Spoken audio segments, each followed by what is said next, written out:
शेतकरी व टाकळी येथे काही दिवसांपूर्वी आलेल्या पुरामुळे गावामध्ये मोठ्या प्रमाणावर शेती व घरगुती साहित्याचे नुकसान झाले।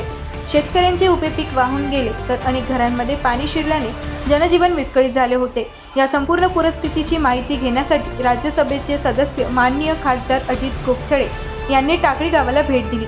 पूरग्रस्त भागात फिरून त्यांनी शेतकऱ्यांशी व गावकऱ्यांशी थेट संवाद साधला। शेतकऱ्यांचे झालेले आर्थिक नुकसान, जनावरांच्या चाऱ्यांची झालेली कमतरता तसेच घरगुती हानी याबाबत गावकऱ्यांनी त्यांच्यासमोर मन मोकळं केलं।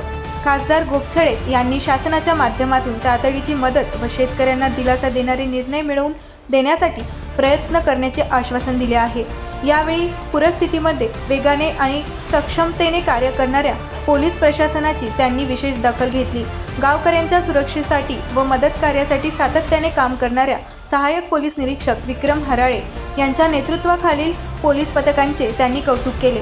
हराळे यांना त्यांच्या धाडसी व तत्पर कामगिरीबद्दल खासदारांनी शुभेच्छा देत त्यांचा गौरव केला। पूरग्रस्त भागाची पाहणी दरम्यान स्थानिक कार्यकर्ते व अटकळी टाकळी गावातील नागरिक मोठ्या संख्येने उपस्थित होते।